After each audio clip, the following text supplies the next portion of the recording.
In episode number 313 of the Reasons I'm Broke podcast, we cover the Swamp Thing TV show on the DC Universe app. We also have the return of one of our favorite Spider-Man of all time. It is the Superior Spider-Man in an all-new ongoing. And this just in, it's a bird, it's a plane, it's a Superman fiasco starring Henry Cavill. All of this and so much more on today's show.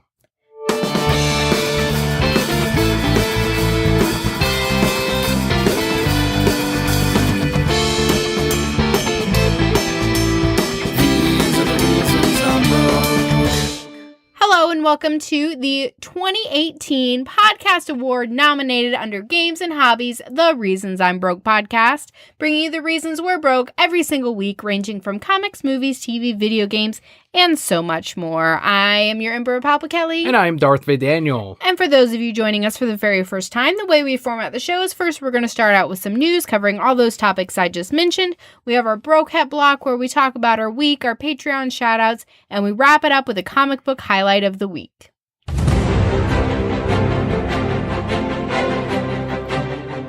Kicking today off with a bit of video game news. During PlayStation's lineup tour for Tokyo Game Show, a new Kingdom of Hearts 3 trailer confirmed the long-rumored Disney/Marvel Big Hero 6 world included in the game. What was that game? That fake news game? I don't know what you're talking about. But in Kingdom Hearts, yes, they confirmed this. Friend of the show, David Nakayama's Big Hero 6, his redesigns, especially with Hero, is now in a video game after being on the big screen. That's so cool to be able to say, yeah, my shit's in a video game, even if it's a fake one. I hope he gets a credit in this as well. I know he did in the movie, as he said in our interview. Mm-hmm. It'd be really cool if his name popped up at the very end or somewhere in the opening credits for Kingdom of Hearts 3. Then you could be like, I know that person. We've interviewed someone in the industry. It officially makes him like in the video game now industry. Now we're even more picky about who comes on our show. Guest, not you. So other showcase levels included Tangled, awesome, Monsters, Inc., that'll be a favorite for you, and Toy Story. The game's listed release date before its next big delay. So currently it's January 29th, 2019.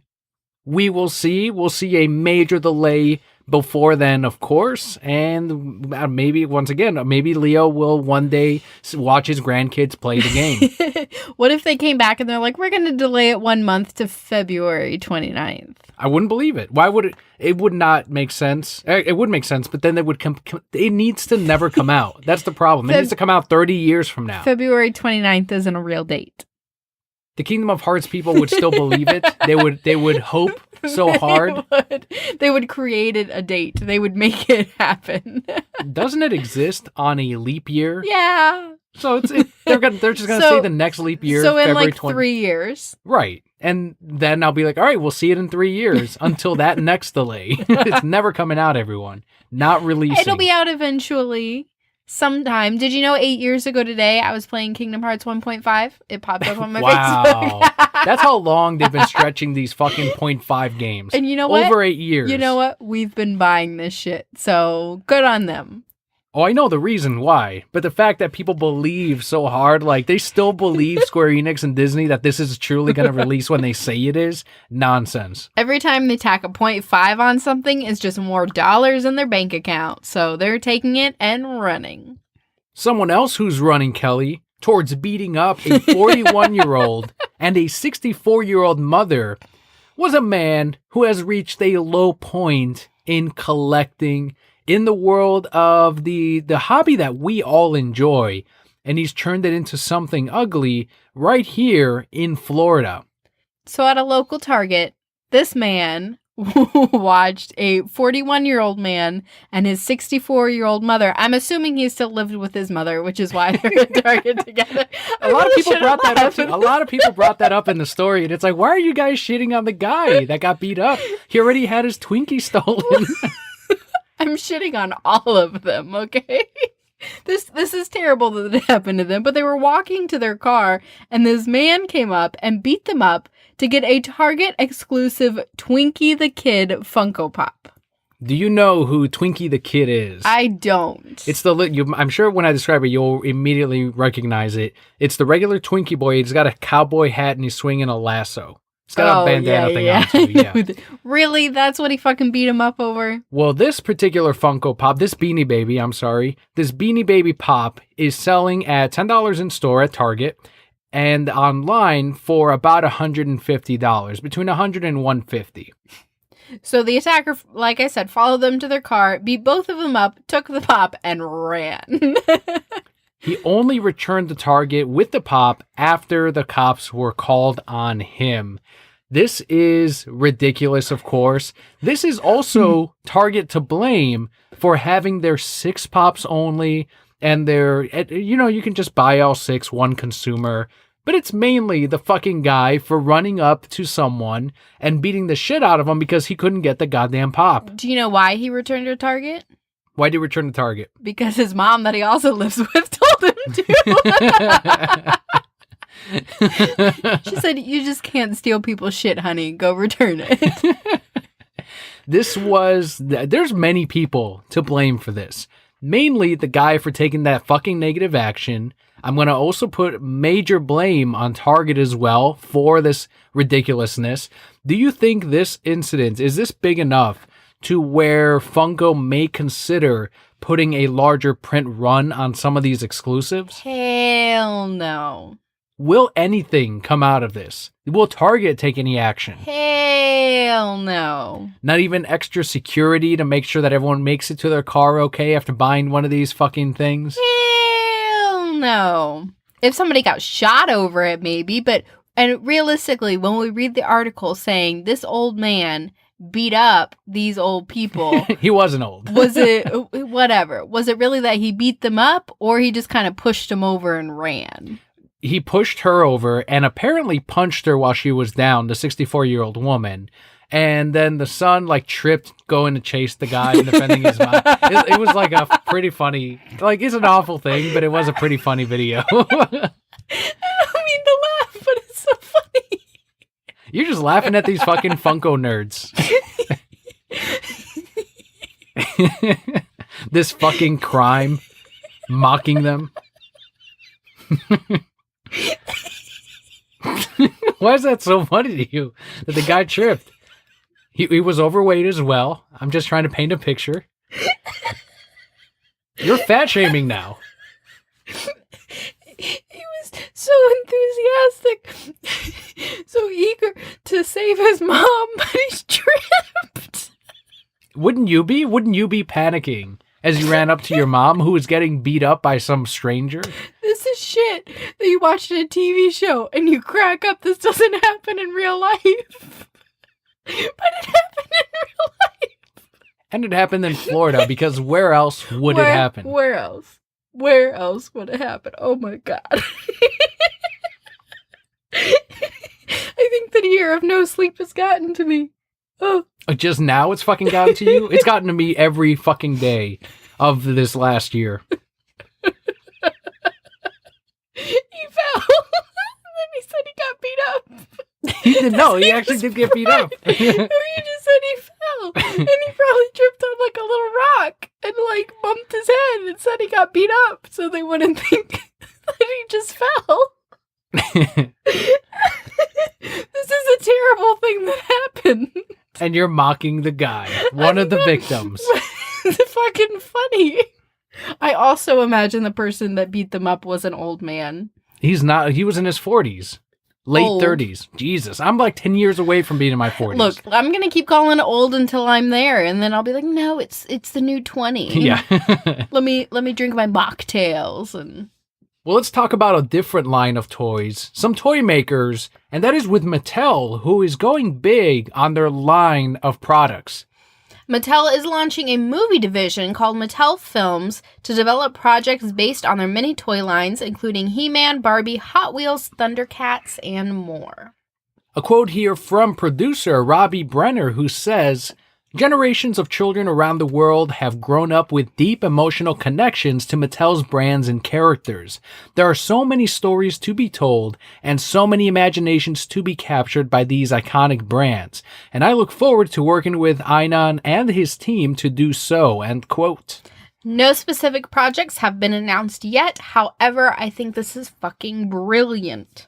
They've done a He-Man movie. They've done the Hot Wheels films in the past. They've even done Barbie. the DVD Barbie ones. It sounds like, does this say to you animated feature films, live action, or a mixture of both? Ooh. I think you'd go a mixture of both. I really think they could get away with a live He-Man. And I think you could get away with a live Barbie. Who do they find that even remotely looks like Barbie? Tyra Banks. Fucking Tyra Banks in life size. You remember that shit? No, never seen it. Oh, man. It was a Disney movie? I think it was a Disney movie. Supposedly they're making a life size too, where she's a regular ass Barbie and this little girl is like, shit, I wish you were real because I want a mom. And she fucking comes to life. So Tyra Banks then. There's your casting. They're already doing really cool things with Barbie though. Have you seen Barbie's quote like YouTube videos? I have not. So it's this whole line of shorts. I mean, obviously towards girls, where they sit there and Barbie's sitting in front of a screen as if she's uploading something for YouTube. But she talks about real life shit like, oh, sometimes I feel really down and it's okay, or I shouldn't apologize for everything. I should thank people when I mess up. So like, instead of I'm sorry for being late, thank you for waiting for me. That kind of bullshit. And there's some like really deep stuff in there. So good on Mattel. Does she still look like regular Barbie? Okay. I don't know if they had started to move into like the more modernized or different looking Barbies. They are with their actual line. I haven't quite seen it yet. And again, I wasn't really analyzing her. She's still blonde. I mean, she's still the Barbie that I expect, but I wouldn't be surprised if they brought her into a more realistic light. I think Hot Wheels could be kind of like that one. They can get away with it being a live action film. You take Fast and the Furious and use that as a blueprint, and you've got your Hot Wheels live action movie. I think Thundercats should be animated, especially now that they have that particular TV show. If they can spin it off like they did with Teen Titans Go into a big screen movie, I think they could have a lot of success with it, depending on how Thundercats is received when it does finally debut. And He-Man, I can go either way. If it's live action, maybe it could be done right this time. With it was Dolph Lundgren in the original. Can we have Arnold this time?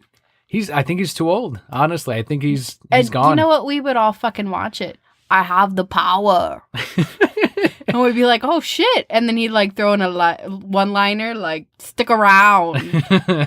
And then we could all be like, that was improvised. It could just be Arnold in a He-Man costume with like a shitty wig doing every one-liner he's ever done. And we would eat that shit up. Probably. Yeah, I'm not going to. That's true. Let's be honest. Of course it's true. I'm the emperor. Everything that I say is true. On the opposite end of He-Man, we talked about some revivals. For example, we had Thundercats. Well, the first teaser trailer to She-Ra and the Princesses of Power has released. We covered this a few months back with the showrunner who worked previously on Lumberjanes. The show description reads, inspired by the popular 80s series, DreamWorks' She-Ra and the Princess of Power tells the story of an orphan named Adora who leaves behind her former life in the evil horde when she discovers a magic sword that transforms her into a mythical warrior princess, She-Ra. When her new designs were unveiled in July, people complained that she wasn't as sexy or glamorous as her original show. Well, J. Michael Straczynski, who worked on Before Watchmen, Dr. Manhattan, who is also the co-creator of the original series, commented that his She-Ra was written as a, quote, warrior first and foremost, end quote, and that anyone who's looking back at her as the ideal woman is doing so through the lens of prepubescent interest and understandably imprinted on her like baby ducks. He goes on to say, I get it, but that wasn't the creative intent, end quote. That is fucking hilarious. That is fucking hilarious. He is a writer. He is also getting a paycheck from this, but I do like that he's You know, by saying this, he's really pulling a lot of women into the show, too. Because if he had been like, yeah, but we wanted to modernize her, then all the women would be like, fuck no! But now he's like, yeah, she's a strong warrior woman. Whatever she wants to wear is fine. And all the feminists in us are like, yeah, whatever she wants to wear. She wants to wear that skirt, it's for herself. That argument reminds me of the Gal Gadot Wonder Woman thing with the armpit. And you and several people brought up the argument of, a lot of people were saying, well, why can't Gal Gadot just have her hairy armpits? That's Wonder Woman. And very few people asked, does Gal want that? Like, is that what she wants? Like, no one thought, maybe she doesn't want to fucking grow hair. I wouldn't. I shave my armpits for myself, not for you. Everyone just immediately went to, this is Warner Brothers. They're doing that. They told it to. It's like, shut up. It's not what Wonder Woman wants. When we were picking up Lumberjanes, as written by Noelle Stevenson, who is developing She-Ra, and good for her that she is now developing a Netflix TV show. We were enjoying Lumberjanes, and we can definitely see. Did you see the trailer, the teaser to She-Ra? I saw bits of it. Mostly I just focused on her new costume design with the shorts, which is so much fun. You know how many cosplayers are going to be for She-Ra? Tons. So many, because it's an easy costume. Get some spandex shorts, call it a day. Shave your armpits. But only if you want to. Can that be the name of the show? Shave your armpits, but only if you want to. That's all right then. That's it. That's gonna be a pain in the fucking ass though on YouTube. Don't really do that. It's just gonna be shave your armpits on YouTube. She-Ra and the Princesses of Power is scheduled to debut on November 16th, exclusive to Netflix.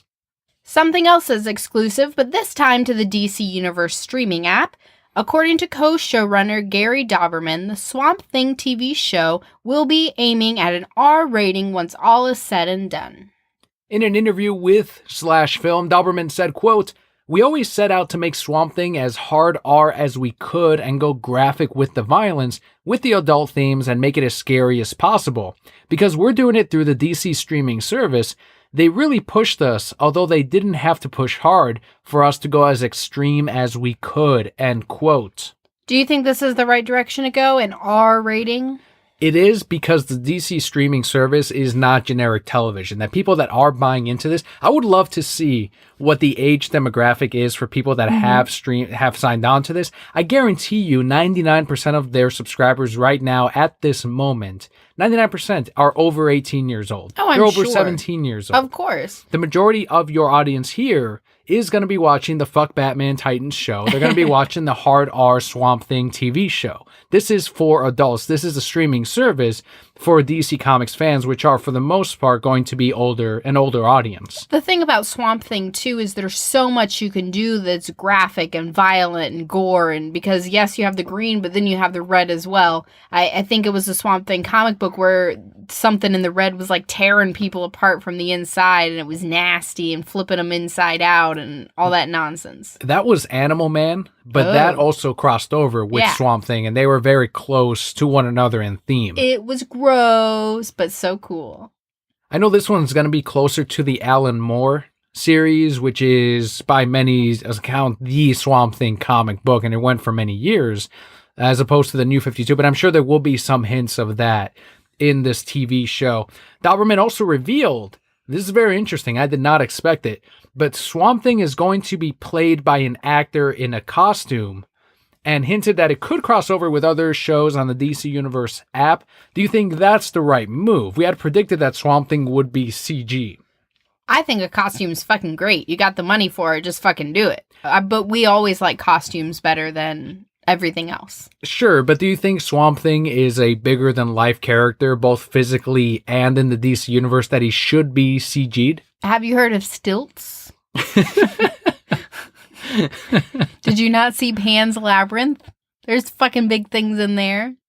I think it's going to be cool. I'm glad that they're using the practical effects, and I'm sure it'll be enhanced with CGI, so that'll look good. I'm just right now holding until we actually get a really good first look. I know with Killer Croc it worked out great, but with Swamp Thing, I don't know, until we see it, maybe it will be something that we're like, all right, I can sort of see what they were going for. But in this case, I don't know. It's going to be tough to really imagine, especially after all of the Swamp Things that we have read, a character, someone in a costume, in something like the TV show. You know what I would love to see as far as crossovers?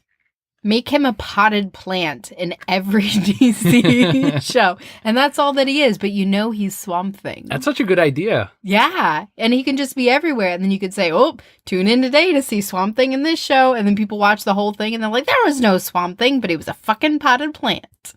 A little succulent chilling on the table. It has to be obvious, too. Like, if you really know where to find them and you kind of see his face with his eyes closed, like sticking out from like the little leaf or the little trunk. Blink and look around. I want the people at DC Universe to be listening and they're like, fuck, they figured us out. I know the perfect ship for Swamp Thing. Grandmother Willow from Pocahontas. Is that not like genius? Is that like his lady? That's one of his ladies. She's not too old for him? No, it's the green. She's a fucking grandmother. Yeah, but it's also the green. They're all old. But he's also like half human still. He's mostly Swamp Thing. He's not going to be like, oh, you're like a few 100 years old. And she's going to be like, where, waka. You will understand. A lot of people ship him with Poison Ivy as well, since they have had several crossovers in the comics. I guess. I still like his what's-her-name lady that he liked. Yeah, Alex or whatever. She's going to be, well, that's him, Alec, but she's going to be in the Swamp Thing TV show. She had a man's name. Yes, it might have been Alex. I'm not as big on Swamp Thing as Innsmouth_Tide. He will tell us for sure on Twitter. I'm sure he's tweeting right now. He's typing in. He's like, no. The quote here from Doberman on it crossing over with other shows reads, quote, I think the opportunity is there if we want to, but it's not mandated. I think we could if, in the future, it organically works itself out to be that way. I haven't discussed that with the guys from Titans, and they haven't discussed that with us, end quote. But he'll definitely be a potted plant in something else. That's the one thing, too, is I don't know why people expect now, and I know why. It's because Disney did it with, yeah. Everyone's demanding that everything needs to cross over, everything needs to connect, and then when they do it, people get upset. I don't think it has to connect with Titans. It can be a standalone. It doesn't have to tie in with the CW shows, and I don't think it will be. This is so separate from what the CW is doing on their network that they are just running with the TV shows that they have and creating their own separate universe with these TV shows, with the creative freedom that I'm guessing they have over what they'd normally put up on regular cable. Do you know why people want things to cross over?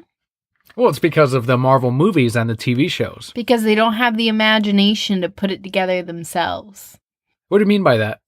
They can't just like sit there and be like, yeah, that's cool, and it fits in with this. Boom, done. Like, my imagination says, yes, it fits in together, and this is how it fits in together. They have to see it. I think a lot of that, too, is and it's not for the majority of viewers, but the comic book mentality of these characters have to cross over. They exist in the same universe. They've done it for forever in the world of comics, so I guess they expect it in the world of, regular live action and cartoon media. But again, I don't think it's a necessary thing. Just do your thing, and if it's good and it stands on its own, great. The DC Universe streaming app is live as of this show's regular release, not the Patreon release, but the regular public release, and Swamp Thing is set to debut sometime next year. Moving on to some big screen news, DC storyboard artist and animation director Jay Olivia took to Twitter to say that Ben Affleck's scrapped The Batman script was, quote, the best Batman script he had ever read. A lot of people follow Jay Olivia, a lot of us in the DCEU community, because he gives us tons of hints. He's the one that straight up confirmed, no, there's a Snyder Cut, guys. Does he confirm more than Conroy does? These days, yes. They're controlling Conroy's fucking Twitter. Hell yeah, they are. Olivia, he didn't even leak anything in the DC Universe app. He just said the same shit that he says at cons. Damn it, Conroy. Somebody else is running his Twitter now. Olivia has storyboarded Man of Steel, Batman v Superman Dawn of Justice, Wonder Woman. He's even directed animated films such as the great Batman The Dark Knight Returns. Man, that was so fucking good. Justice League The Flashpoint Paradox, also solid. Justice League War, and many, many more movies.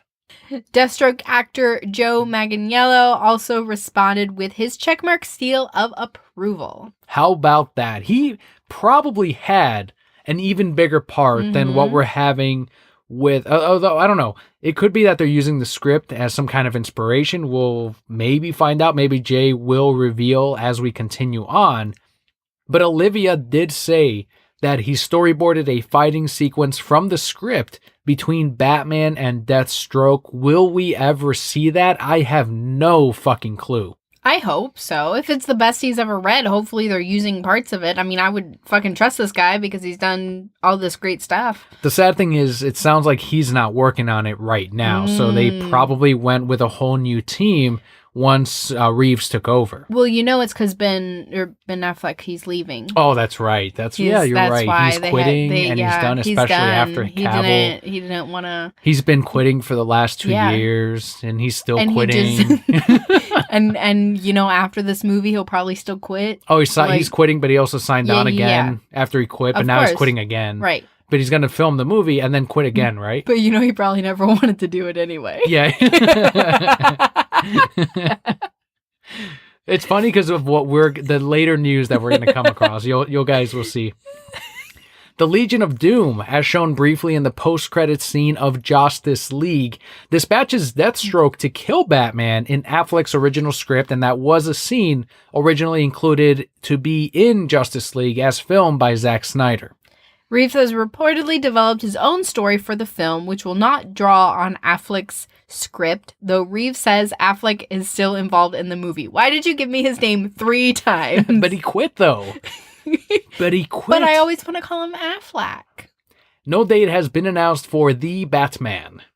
Sometime in the future, before Kingdom Hearts 3, I'm sure. Oh, absolutely. 100%. There will be a reboot to Justice League before we see Kingdom of Hearts 3. That's a lie. I think it's definitely... That is not... You know that's true. It's coming out in 2019. I bet you. You want to shake on it? Oh, the Batman? Yes. No, okay, fine. No. Kingdom Hearts 3. It will not release in 2019. It will. You want to shake on it? Nope. Shake my hand because I'm going to win this bet. How, after so many years of them fucking with you, how do you still believe them when they say 2019? Because they release some fucking trailers? Because I'm a true fan. And I am the Emperor of Kelli. I know these things. They send me insider information. When it gets delayed again, not if, when it gets delayed, you're going to look foolish. Okay, I'm saying it's going to release... For like the 3rd time. I'm saying it'll release like November 2019. I like that. I like how you quickly went, okay, November. Let's be real. By November 2019, we will have this game. You wanna fight me on that? I will give you that for now, because I know I have plenty of time until this fucking thing releases. No, shake my hand. Here's what we have that definitely broke the fucking internet. Not Brie Larson with her Captain Marvel, as she said to THR or Entertainment Weekly, hey, do you want to break the internet? Nothing happened. This fucking broke the internet, and it all ended up being fake fucking news. But let's start from the very beginning of this Henry Cavill saga, this fiasco, this nonsense with these B-Chant reporters and bloggers. So after a report from the Hollywood Reporter, they stated that Henry Cavill was finished playing Superman in the DC universe. Did that autocorrect? Was there what happened? I thought it was supposed to be Ben Affleck. No. Well, I mean, he is too. He quit also, but he always wanted to.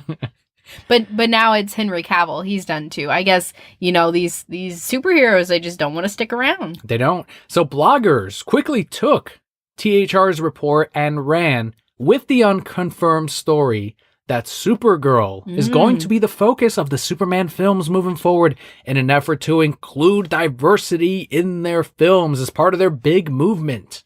These sites also put up reports of Warner Brothers eyeing Michael B. Jordan from Creed as the future Man of Steel, as well as Affleck leaving the DC universe after Cavill's departure. So he couldn't just leave on his own. He had to wait for Henry Cavill. And then he said, oh, now I'm really going to. Like, that's what I want to fucking know. What do these fucking bloggers, what is their goddamn story? These are some fucking imaginative motherfuckers because he's leaving, he's quitting, he wants to quit. Oh, wait, Reeves is doing the movie and Ben Affleck is definitely in it. No, but he doesn't want to do it. But he's definitely going to quit after this Batman movie. Or no, he actually does want to quit even now. And then now that Cavill is supposedly not in the DCEU, now Ben Affleck is quitting yet again? You guys are so fucking full of shit. You know what I'm going to do when I'm in one of these DCEU movies?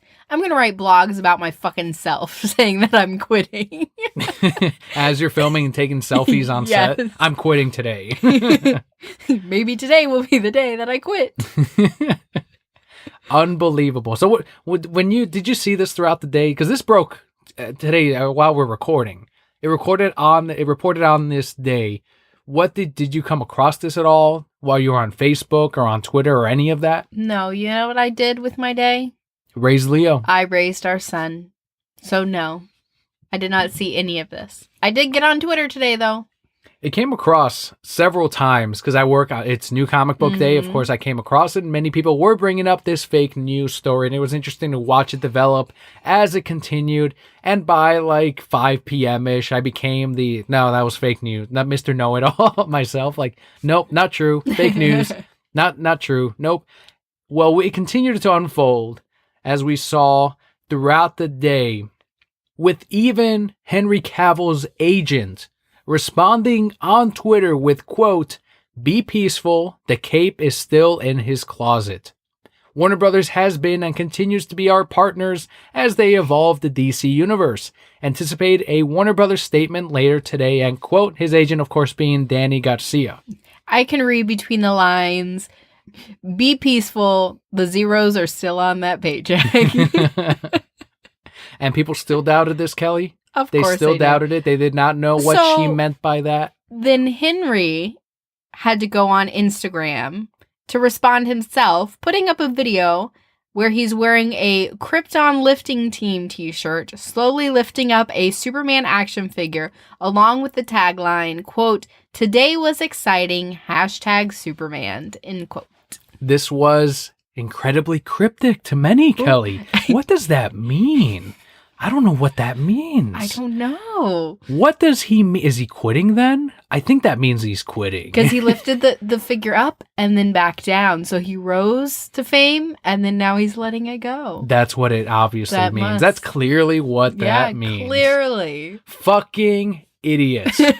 How clear does it have to be for you? He needed to sit there and say, "I'm not quitting." But then they would still Even be like, then. He probably is. Even fucking then. Unfucking believable. I even saw DCEU fans, they're doubting this. And I'm like, and you're the same guys that enjoyed these films full of symbolism? What the fuck is wrong with you? This is as obvious a fucking symbol and a message as it fucking gets. You saw the Instagram video. Mm-hmm. And I knew, but I didn't believe these fucking posts to begin with. All these people are looking for this to happen because they think DC is failing. In their mind, DCEU is failing. And so by somebody leaving, that's just further proof that they're failing and they're not successful. But I understand that they're fucking successful. And so I know that this bullshit isn't happening. I do like that a lot of the woke Twitter and Facebook users were, when that fake Michael B. Jordan report came out, like, oh, a lot of them were like, I can see that. I can see him as Superman. It's like, what the fuck are you fucking talking about? You're not talking about Clark Kent. You're obviously talking about, I forgot which Earth. It might have been Earth 2. There was a different Earth Superman where that Superman was black. He showed up in the Superman Rebirth series, but I guarantee none of them knew about that Superman. But they were like, they didn't. Well, that's really interesting. It's like, no, shut up. This is a fake fucking report. Can't fucking stand it. Driving me nuts, Kelly. It's driving me up a fucking wall. Some people speculate that this was all a stunt for Warner Brothers to gauge interest in Superman, while others felt THR was wildly misinformed by their, quote, source, end quote.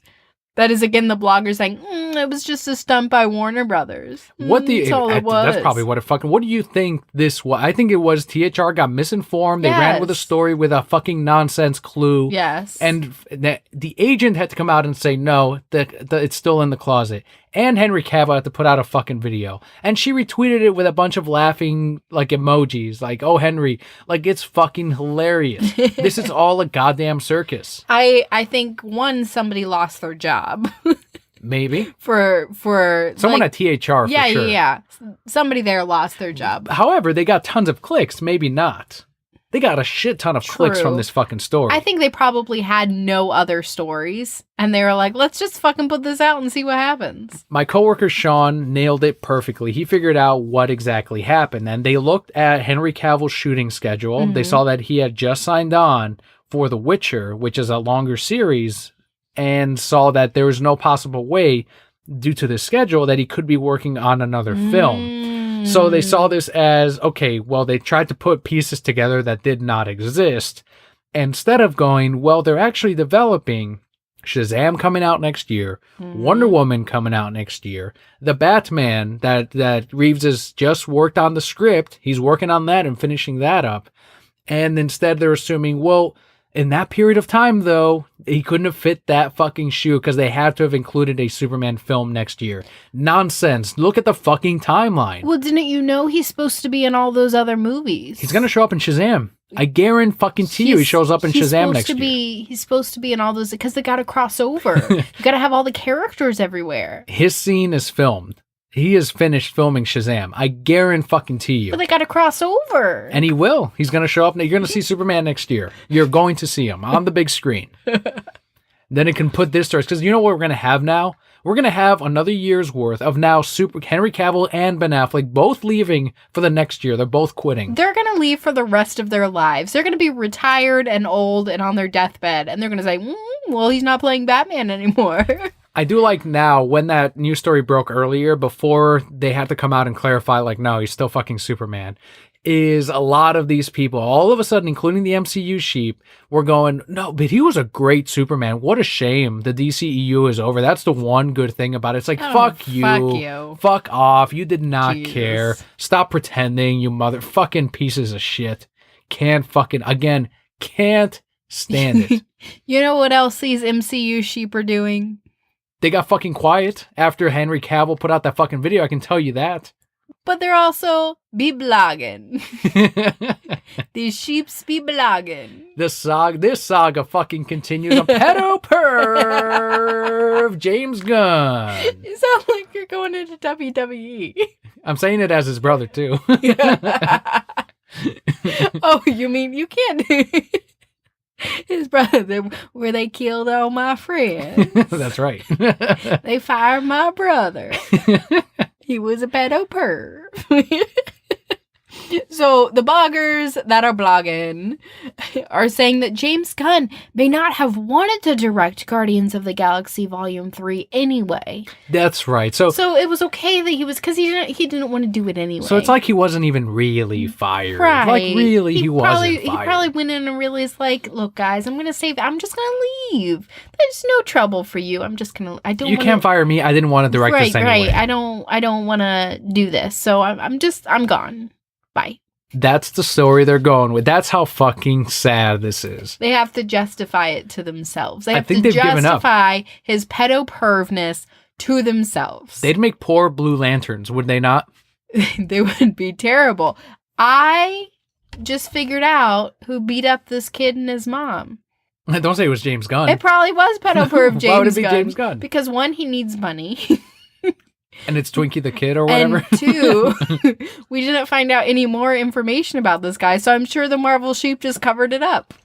So it all connects just like they wanted to. Full connects circle. just like they wanted. This means they've given up. This is what this tells me. The bloggers have given up on any hope of James Gunn ever being in Guardians 3. And someone put up the meme of James Gunn. He's like, can I just meet with Disney? Oh, all right. And then at the meeting, he's talking, and they're like, James, you're still fired from the movie. Well, I didn't want to do the movie anyway. And he stomps away. Like, God damn it. We wasted 30 minutes. I'm sure that's exactly what happened. Remember, they had a little meeting a couple of weeks back, and it came out like, no, they're still not going to hire him. And we knew they wouldn't. So it is what sheep, just let it go. Will this be the final story we hear? No, we're going to hear more about James Gunn. Will we hear more about Pedo Perv? Of course we will. But you know what? The next thing James Gunn directs, all these Marvel sheep are going to be there like, yeah, see, he's great. Kind of like we're doing with Zack Snyder and his next movie. Except he's not a pedo perv. So well, that's it's true. Okay. That's true. It's not like he did terrible things. I want this to be the final of this James Gunn saga, but we're going to get more. I'm sure we will. as you Of said. course we will. And it's going to be funny. Just give and it I'm going to another have week. fun. Next week, we're going to have more James Gunn news. It gets me excited. Like, I look, like, there are some things that people look forward to in life. And I just wonder, like, there's like a magical portion of my life where I'm like, I wonder if there'll be another James Gunn thing. I'm just curious. And I'm always surprised. Like, all of these, every week I've been like, holy shit. I never would have seen it. I can't write this. This is what they're on now? Oh my God. So, last news story is on the comic book side. And we absolutely adore Dan Slott's Superior Spider-Man line. And it looks like Otto Octavius is returning as the Superior Spider-Man this December in the new ongoing series as written by not Dan Slott, but Christos Gage, who previously worked on Avengers Academy, art from Mike Hawthorne, who worked on Deadpool. The solicitation reads, quote, "If you think you've already read the most intense and surprisingly heartbreaking Superior Spider-Man story, prepare to be wrong. Otto is going to prove to the world that he's the most effective and, to him at least, the best superhero in the world. But when a villain that overpowers him by so much shows up in San Francisco, there's no way Ott can win. Right?" End quote. I'm telling you, I'm a little bit worried that Christos Gage is writing this, but I am so fucking happy that the best Spider-Man ever is back. I loved Otto as Spider-Man. That run was fantastic, but exactly like you said, when it was in the hands of Dan Slott, we loved it. How is it going to be with a new author? Obviously, we're going to give it a shot. We'll see. If you guys didn't read Superior Spider-Man, I suggest you go back and read it. It was a fantastic run. I do like the solicitation says that it's surprisingly heartbreaking because there was a lot of that in Slott's story. So if you're going to continue that, by all means, please do. It was so fucking excellent. I love the Superior Spider-Man story.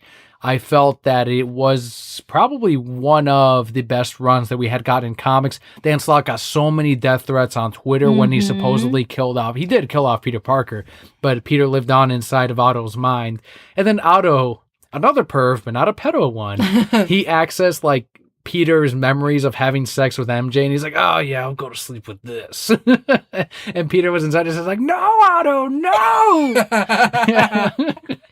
Too late, already hard. Don't do it, Otto.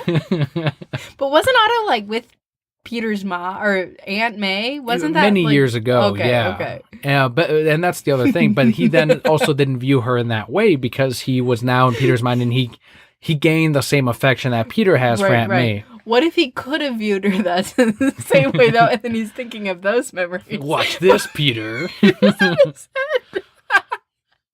Would that have been worse than him like looking at videos oh of yeah, Mary Jane? absolutely. Like, do you want me to do this instead, Peter? Man, you could have trolled him so easily.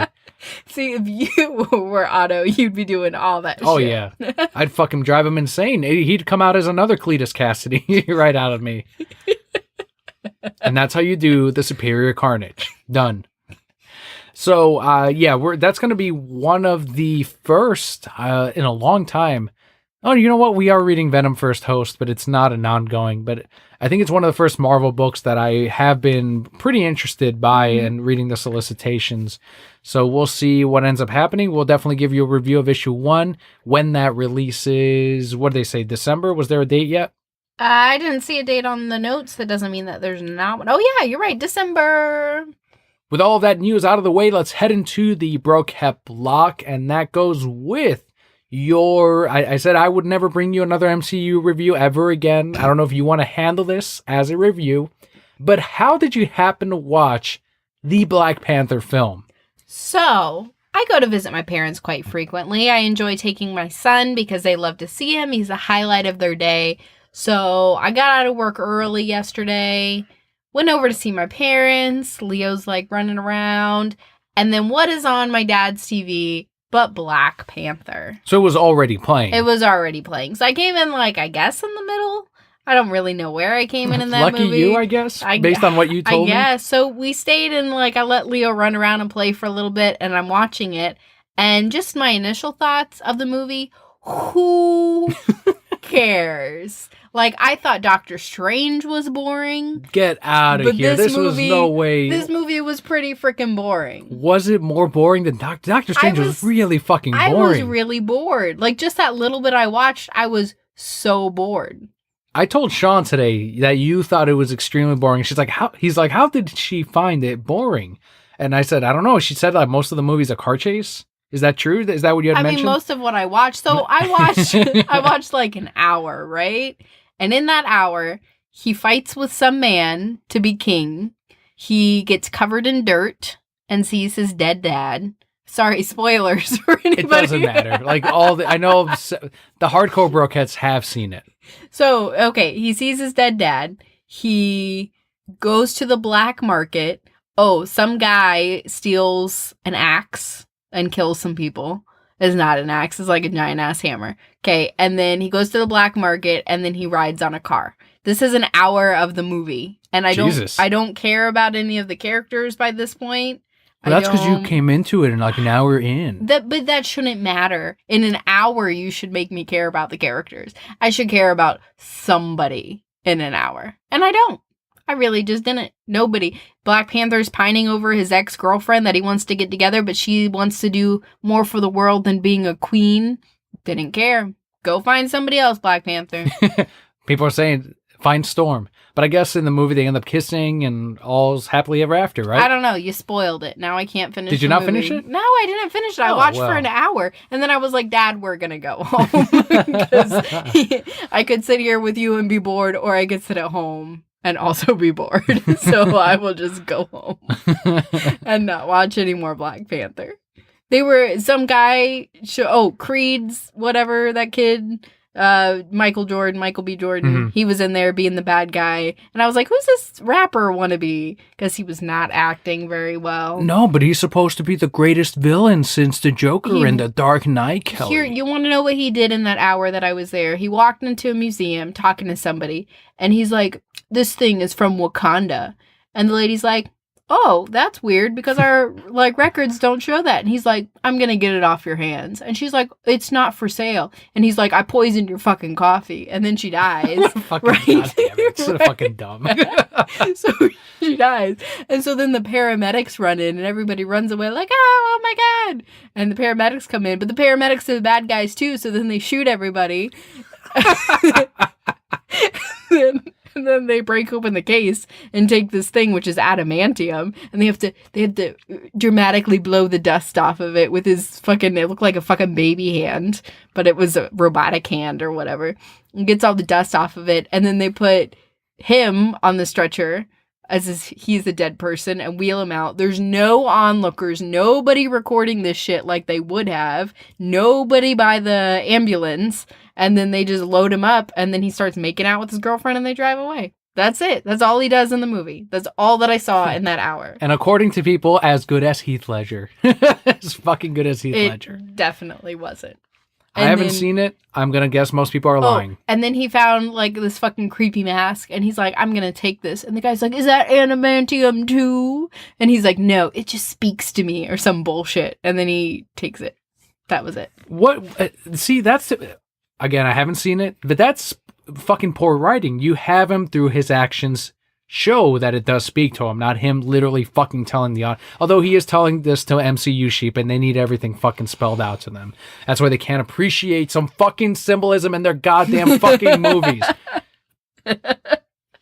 I was very bored. Were you more bored of that or Predator 1? The first Predator from 1987? I showed it to you for the first time. Uh-huh. I know you're not going to go see the new Predator. I'm going to go see it with Shane Black. The fucking movie was on sale for $5, high definition and everything. I said, fuck yeah, I'll fucking give this another visit. I hadn't seen it since I was a kid. So we watched it. We sat down. We laid in bed and saw the thing. Was that less boring than Black Panther? Yes. Was it because we were coupling all of the actors together? Yes. No, I don't know. I thought it was better than Black Panther. It was, even with their 90s screensaver. 80s? Whatever. It looked like a 90s screensaver. There weren't in-home computers in the 80s. True. There weren't in-home computers. Thank you. Their in-home 90s computer screensaver for when the Predator was invisible or whatever the fuck. Even with that, you had Arnold's one-liners. You had all the men were clearly in love with somebody else on the team. Another man on the team. You had the woman who served no purpose. And then Arnold getting covered in mud and building all these contraptions, and then face. Well, it's like my brother pointed out, it's the anti-Arnold Schwarzenegger movie, which is really interesting because it sounds like even he didn't realize what he was signing up for. Because at the time, he said that it was so successful because it had such muscly men in it. And which is like, I'm like, that's the gayest thing you can say about this movie. And it's instead, as my brother explained, that it is all those muscly men get fucking destroyed. And it's until Arnold ends up playing the smarts and laying down traps and hiding and playing the defense, which is everything that he's not done in the other Schwarzenegger movies, that he ends up besting the Predator film. They become the prey, as strong and muscly and manly as they may be, with all their guns and fucking grenades, means nothing when they are forever in that situation, the fucking prey to this Predator. And that I thought that was really fucking fascinating, because as you're watching, you're like, holy shit, that's fucking true. This is nothing like an Arnold movie. I agree with that 100%. It was still written by a 15-year-old boy. Kind of. Definitely.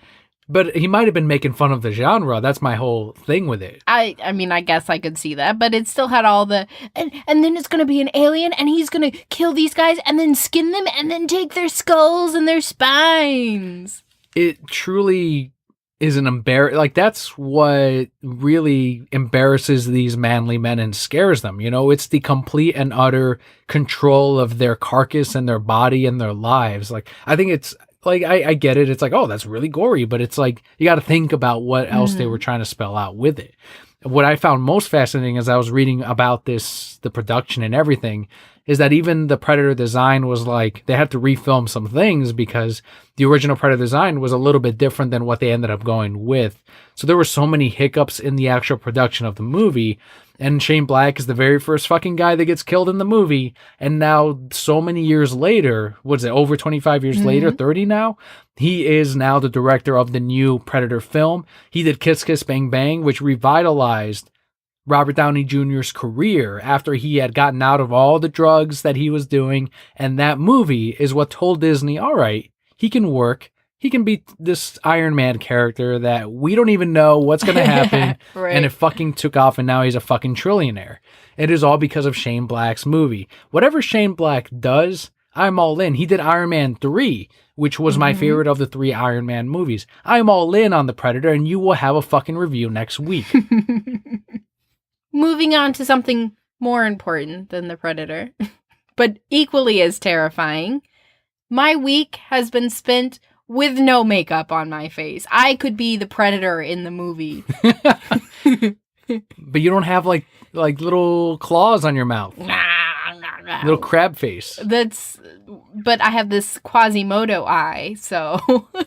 Huge sty, right? Yes, I developed a sty, and usually they go away in a day or two. So I said, you know what? My weekend is over. I'm going back to work. I'll just put makeup on. Fucking wrong move. I woke up the next morning, my eye was swollen shut. So I've had to go to work for 4 days with no makeup. And every day I show up, somebody either goes, oh, what happened to you? Or, there's something different. Or, you look really tired. One woman even said, you look unwell. Are you okay? And I was like, I'm just not fucking wearing makeup and I don't sleep. Like, what do you want from me? It was very disheartening. I understand. I live that no makeup life every day of my life. Okay, you're a man. It's acceptable. Is it in 2018? Yes, I think and a lot of men... Like, you have these beautiful eyelashes, right? And your eyebrows look great. I am so fair-skinned, you can't see either of those things. I was once told by a Hispanic lady, you should go do your eyebrows. Go do them. And I'm like, what? I'm not going to do that. I was supposed to say, that's gay. I'm like, no, I'm not going to do that. Lots of men get their eyebrows done. 2018, I guess. Yeah. I'm not one of them. You've gotten your toenails done. That's for health reasons. Okay. That was the funniest, because when I went with you, because you got your toenails done, I was like, all right. And I forgot why I agreed. Why'd I end up doing it as well? Because you don't like to clip your own toenails. No, I do. I do them as well, but I had like the really ingrown or something rather. And you're like, no, you should get them done. Like that's what it was. You told me that doctors say that even men should get this done because it's good health for their toenails. And I ended up going, and there was one guy that walked in, full confidence in the world. He was there to get his eyebrows waxed. And as soon as he saw me sitting there, he became very like, oh, I don't know, you know. Like, he was very... He started to look cool in front of you. Well, yeah, like, he felt like, oh, there's actually another guy here. Because what I was doing was still slightly more manly than getting your fucking eyebrows done. I'm not going to get my fucking eyebrows done. All right, whatever Not you going to say. happen. Okay. You said I have nice eyebrows. You do have nice. They're nicer Done. than mine. They would be ruined by, like, fucking sharp edges and shit. No, they wouldn't. They would get fucking ruined. They make them real nice. You can get them threaded. You don't even feel I'm that good. shit. All right. With our week out of the way, whatever personal may or may not have happened, we are working through it, and we brought you a show. We have got our Patreon shout-outs of the week.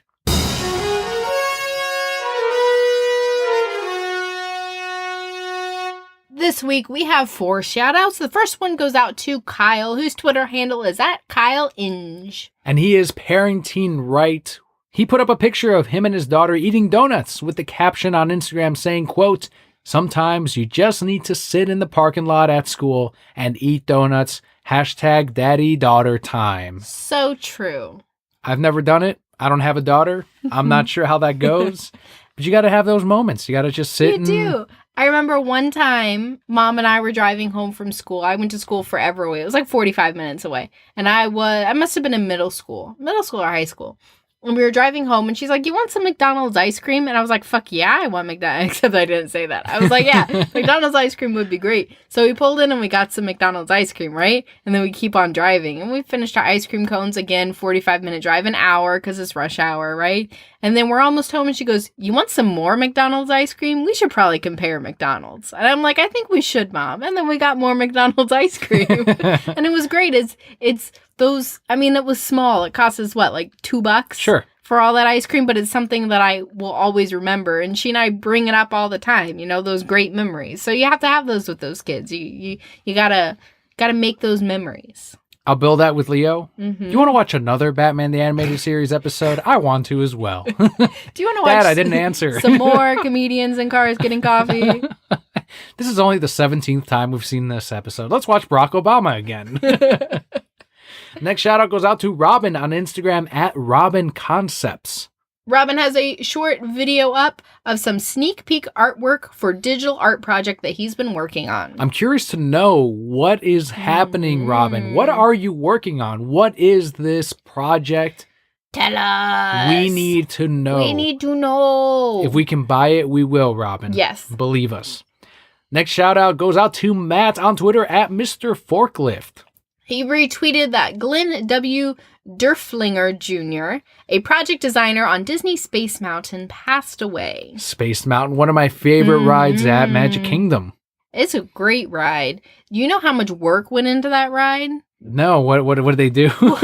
I just, and I only know briefly of it. I mean, we can look it up, but because it's one of the oldest rides, like there wasn't the computer technology to plan out that ride. So it was literally somebody sitting down and drawing it all out to figure out how it would work and piece together, and the two sides would correspond and all that kind of crazy. Like, there was a lot of fucking work that went into that. Were they meant to ride next to each other or no? Because I know when we go on them, they just launch them whenever. I believe that they should ride next to each other. So, you know, when you're like going up the thing. Yeah, up the hill. Right. You should have somebody next to you. And I remember that happening when I was younger. But I think because of all the different things that happen now on the ride, sometimes you have to stop it, sometimes you have to delay it. I don't think that happens as often as it should, because really at the end of the day, it's one of the longest lines, right? You're just trying to get people through. The final shout out this week goes out to Rob on Twitter @TheRealSciTech, spelled SITEK. Also has a YouTube channel, youtube.com/TheRealSciTech. Rob tweeted out that Scyther is an asshole, along with a video of the Pokemon cutting up Pikachu's ketchup bottle. Oh, I know you remember that episode. B-chant. You don't like Scyther now because of that one episode. I do kind of like Scyther because I used to throw pester balls in the fucking grass, and he'd come out, Scyther! Pokemon and Snap? like, yes. And then when I did that, Pikachu would also come out. It was perfect. Speaking of Pikachu, thanks to Bobby, like we are both under $400 now. $400 shorter. They announced a Pikachu Nintendo Switch edition that comes with Let's Go Pikachu or Let's Go Eevee. And it comes in a gold controller and gold Nintendo Switch. What the fuck happened?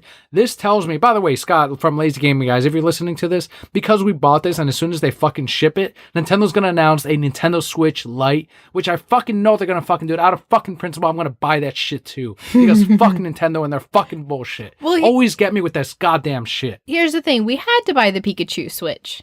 We had to. Because what else is in my collection? Are you gonna all the Pikachu? All the Pikachu. So I couldn't not get this. Like maybe if you hadn't surprised me with a 2DS, which I love, but now I have all of them, so I can't just say, well, I'm not gonna get this one. Like someday when I'm gone, you and Leo will be richer because you can sell all my Pikachu things. Are we going to open this Nintendo Switch Pikachu? Are we going to do an unboxing? What's going to happen with this thing? Am I going to play some Nintendo Switch games? I think that we should do an unboxing. But like you said, they're going to announce the 2.0. So do you want to break it out? I fucking do it. Right. I know as soon as do you want to break it out and like really start playing it? Or you just want to wait till they announce the 2.0 and then just hook that one up? I think they're going to... I think this releases in November from what I remember correctly. They're not going to announce the new Switch 2.0 before the holidays. They will do it in June to May-ish. So if we can keep it back, boxed up and put away until then, great. I will start building up my backlog. See, that's the thing. Like, I want to start buying these games because I know I'm going to get a Switch eventually, and maybe someday I'll have some fucking time to play. I don't know when that will be because so far I haven't had time to play anything with being that we're parents now. One of our other listeners said, he's like, dude, you're gonna miss an entire generation of gaming. I did. He's like, the whole PS3 era, I did not play any games from it because I was a parent and I had a baby and that was it. But I can now play the PS4 because he's old enough to watch and play with me. I give him a controller and he pretends to play and that's it. So I don't know if I'm even going to enjoy this Switch whenever it does release, the Switch 2.0. Maybe the next Nintendo system I will. The PS5 for sure, I probably will. So I don't know. I don't know what to tell you. But the thing is, I don't want to buy the games now, knowing that if I were to just wait until it's like, all right, I know I have time now. Those games will be used by then. Or even new will be cheaper at that point, and I can save that much money at that point. I think that we're getting very close to a point where we will have a little more time to play those games. Because, like you said, you put on Comedians in Cars Getting Coffee, and he watches it with you now. Yeah, but it's not, I cannot play. I can't actively do something while he and I are watching Comedians in Cars. Like I can go on Twitter. I can scroll through Facebook. I can even, post a couple of things here and there. But for the most part, I can't engage in something like Shenmue, for example, which, by the way, I don't think I'm a Shenmue guy. I think I'm going to trade that collection in. I gave it a shot. It wasn't for me. So I don't know. We'll find out, I guess, when that happens. We'll just plan time on Thursdays, and then you can take an hour or two and play a game. That's what it comes down to now. Like, I know my gamer broquettes are like, I beat Spider-Man already. I'm like, that's great for you. And that's fucking awesome. Good. Like, my coworker Sean told me, it's been out less than a week. And he's like, yeah, I beat it already. I'm like, oh, that's nice. That's cool. That's all right. But how great is your son? He's great. I'm just expressing my frustration. He's wonderful. My gaming, I don't know what you call it, gaming jealousy? Gaming, I guess. Like I'm missing out-ish on Spider-Man Arkham. But you'll get those games someday. By the way, some people have gotten mad at me by calling it Spider-Man Arkham. It's like, the more you tell me it's not Spider-Man Arkham, like the more it's now becoming like, I think it's just the next Arkham game. Like, you're just convincing me further that this is Arkham 4 now. Just reskinned. Maybe they'll release the Batman skin soon enough. They might. And then we'll be good. It might be a New Game Plus. So we want to also thank DecalAvenue.com for the help at the $5 decal reward tier. Thank you so much. Those decals are fucking awesome. And if you guys love the show and you want to be a part of it too, you can leave us a voicemail. There's a link in the description. Just go to speakpipe.com/thereansonsimebroke. You can leave up to a 90-second voicemail that we will feature on the show. That's right. We haven't had some of you heard in quite some time. Use that SpeakPipe link, man. It's right there for you. Just send the 90s. You can re-record. Don't be nervous. You can re-record that shit. Do it all over. Send it right in. You'll be heard on the podcast. If you too would like to be a Patreon backer for as little as $1 a month, that's 25 cents an episode, you can go to patreon.com/thereasonsimebroke. And with all of that out of the way, we can head into not our comic book highlight, our book highlight of the week.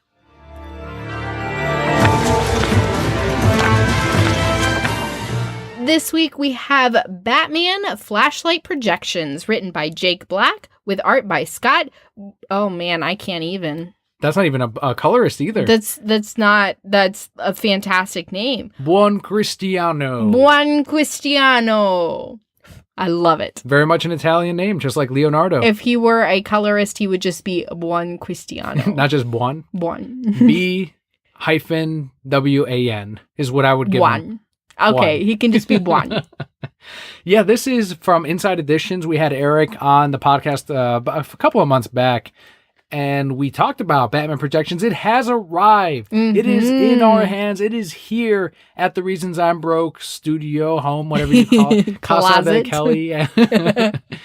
And we flipped through. What'd you think of it? It was so cool. Like, I got really excited for it, but I'm also so excited because it's something that Leo will really like as well. Like, when he gets a little bit older and he enjoys story time, for him, you can hand him the flashlight. He can do it himself and then be like, whoa, it's fucking on the wall. By the way, don't give me any excuse of there's no flashlight, everyone. Use your fucking phone. Use your phone. Leo turned on my phone flashlight the other day. I don't even know how he did it. I walked in the room and my flashlight was on my phone. And I'm like, what are you doing, kid? And he was like, crawling around. Yeah, use your phone's flashlight, go in a dark room, and you put it right. You can see the scenery of each page as you're reading it on the wall. It's an interactive experience between you, your child, your friend, whoever you're sharing this with, even if you're enjoying it by yourself. I know it's hard to visualize this on the podcast, so we are doing a check out our YouTube channel, youtube.com/thereasonsimbroke. There will be a video up showcasing the flashlight projections, just a few of them. You gotta check it out. You gotta see it to believe it.